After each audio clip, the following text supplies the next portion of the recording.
The 6 tenets of faith. We believe in the prophets and messengers that were sent to all of mankind. So God didn't just place us on the earth without giving us guidance, without giving us manuals as to how we should behave and carry on in our lives. So just like, for example, when you buy a TV, or you buy an electronic gadget or anything, if it usually comes with a manual that teaches you how to use that thing. If you then and the more you read the manual, you will discover things about yourself, or discover things, I should say, about that product which you had no knowledge about. I'm always guilty of this. I buy a new gadget, say a mobile phone, and I don't read the manual. We can't be bothered and we just want to get right into it. But later on we discover through people who have read the manuals, did you know you can do this and do that? Oh, I never knew that. You should read the thing. That's why they wrote it. And likewise, God didn't just put us on the earth without manuals. Yes, so these scriptures that we just spoke about being the third tenet, He sent them with these prophets and messengers which showed us how they work.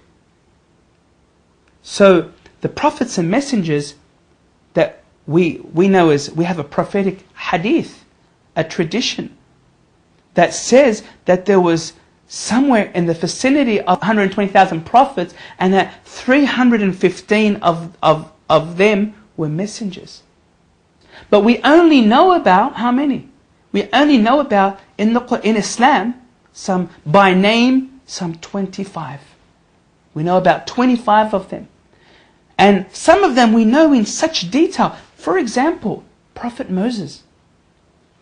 Prophet Moses' story in the Quran is repeated in so many places, as many of the scholars of Islam said, it is almost as if the whole Quran was going to be about the story of Prophet Moses and his birth, and about his interaction with Pharaoh, and what happened to him and the people of Israel. I know that this is something that grips a lot of people who aren't Muslim and who read the Quran or an English version of the Quran for the first time. Is I've heard this said to me before, that they're blown away as to how many characters, names they recognize from the Bible. Joseph. Exactly, Joseph and Jonah and Noah. Yeah, exactly. Adam. All of Abraham. And this is just it. This is the whole point, is that so many people are like, goodness me, this was like reading the Old Testament. People are blown away. It's that first step to understanding of how closely it's from the same source. That goes to prove that we're worshipping the same God. It's from the same. The story of Joseph.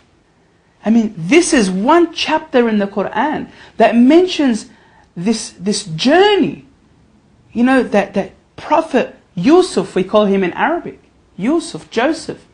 And this is the one prophet where we have an entire chapter which mentions his story from beginning to end. So this is also part of our belief, to believe in all of the prophets and messengers that were sent to mankind. If I don't, as a Muslim, believe in Jesus, that he was a prophet, that he had miracles, that he came with a scripture, I'm not a Muslim. I'm not a Muslim. If I don't believe in Moses, I'm not a Muslim. If I don't believe in Joseph, in Noah, in Abraham, in Lot, in all of these prophets, I'm not a Muslim.